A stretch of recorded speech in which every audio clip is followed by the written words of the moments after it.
नमस्कार मित्रांनो.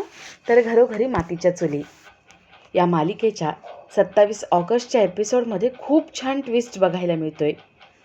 आणि ट्विस्ट असा असणार आहे की जानकीने सगळ्यांसमोर शर्वरीला एक्सपोज केले की शर्वरी, राहुल, ऐश्वर्या हे तिघंही डायरी चोरायला बाहेर येतात. ते तिघं मास्क लावून कॉस्ट्यूम घालून डायरी चोरत असतात. खरं तर ऐश्वर्याचे कपडे, मास्क हे सगळं जानकीने घातलेलं असतं. शर्वरीला ते काही कळत नाही. शर्वरी डायरी मिळवते आणि तिला वाटतं की ती ऐश्वर्याच्या हातात डायरी देते. शर्वरी म्हणते, ऐश्वर्या, ही डायरी घे आता तुझ्याकडे आणि जाळून टाक. जानकी म्हणते, सॉरी वंस. जानकी आपल्या तोंडावरचा मास्क बाजूला काढते आणि शर्वरीला म्हणते, वंस, तुमच्या दोघांना गाफील ठेवून मी या घरामध्ये हिडन कॅमेरे लावले होते. आता तुम्ही काय काय केले हे तुमच्यासोबत बाकी सगळ्यांना कळेल ना. जानकी लाईट्स ऑन करते आणि घरातल्या सगळ्यांना बोलवून घेते. घरातले सगळे तिथे येतात आणि जानकी शर्वरी, राहुल यांनी आत्तापर्यंत काय काय केले हे सगळ्यांना सांगून घरामध्ये त्याचा पुरावा असलेले CCTV फुटेजसुद्धा दाखवते. ते फुटेज बघून राहुल, शर्वरी खूप घाबरतात. आता जानकीने तर एक्सपोज केले, पण शर्वरी काही ना काही आकांडतांडव करणार आणि हे सगळं खोटं आहे म्हणून सांगणार. पण जानकीने जे काही मेन पुरावे मिळवलेत ते कसे दाखवते, शर्वरीला खडी फोडायला कसं पाठवते ते बघण्यासारखं असेल.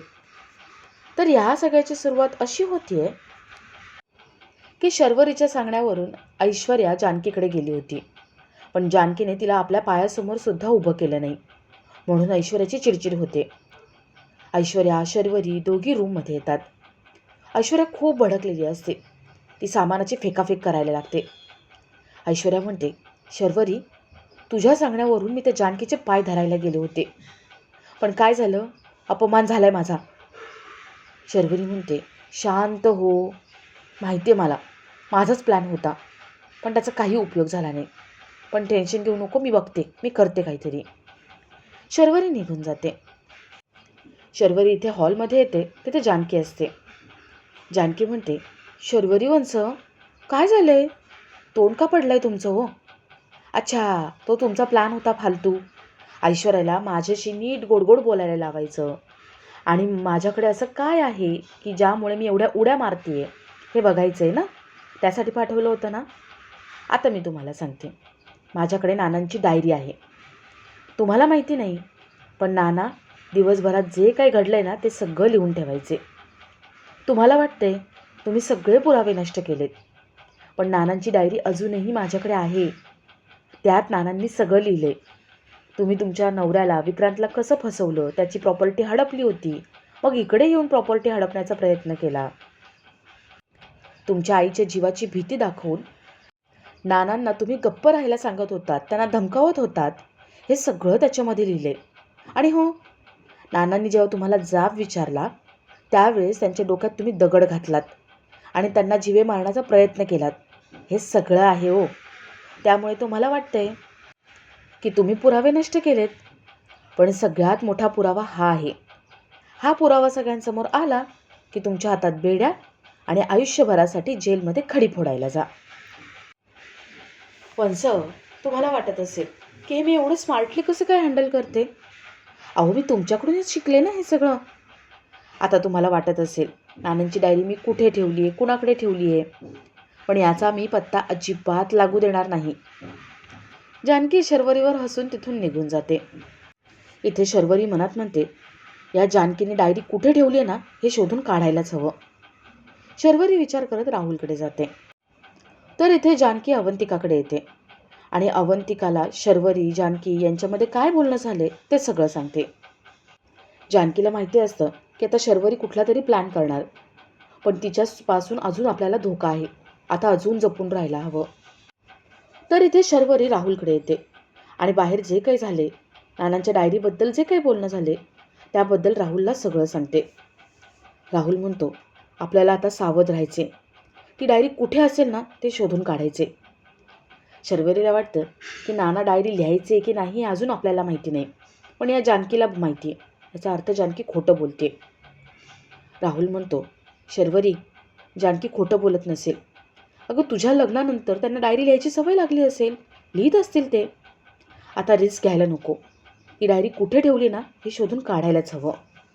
ते दोघं विचार करत असतात की जानकी कुठे डायरी लपवू शकते. तर इथे जानकी सुमित्राकडे येते. जानकी सुमित्राला चहा देते आणि तिच्याशी बोलण्याचा प्रयत्न करते. पण जशी जानकी समोर येते तशी सुमित्रा गप्प होते आणि आपले डोळे बंद करून घेते.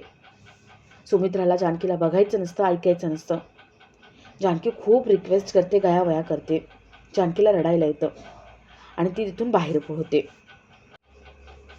जानकी ठरवते की आता काहीही झालं तरी सुमित्राचा आता राग घालवायचा, तिचे सगळे गैरसमज दूर करायचे. जानकी इथे ऋषिकेशकडे येते.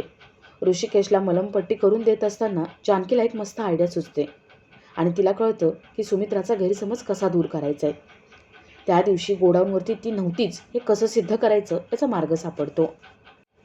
तर थोड्या वेळाने जानकी अवंतिकाचे कपडे घालून देवघरात देवाची पूजा करत असते आणि तेवढ्यात तिथे सुमित्रा येते. सुमित्राला वाटतं की तिथे अवंतिकाच बसली आहे. ती आवाज देते आणि पाणी मागते. तेवढ्याच समोरून अवंतिका पाणी घेऊन येते. सुमित्रा विचारते, अवंतिका तू इथे, मग आतमध्ये कोण आहे? जानकी तिथून बाहेर येते.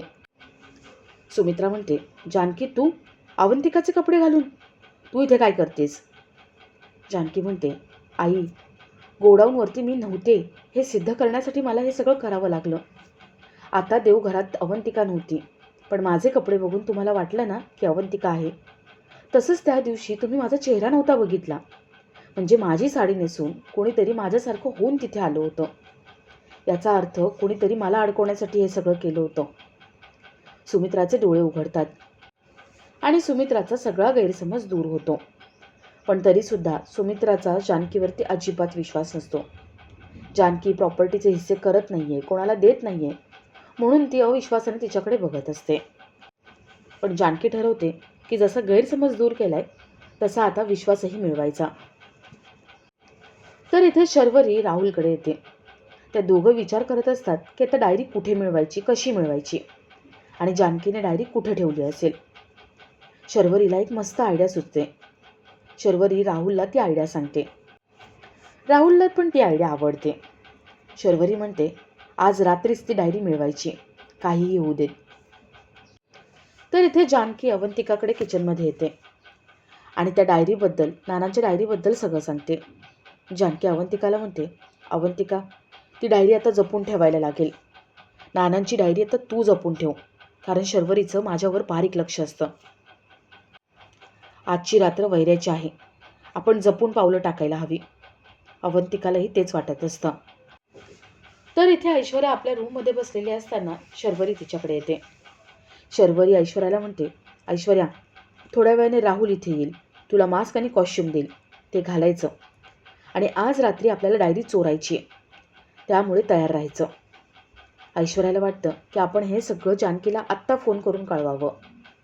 ऐश्वर्या शर्वरीच्या जाण्याची वाट बघते आणि आपला आजचा हा भाग इथेच संपतो.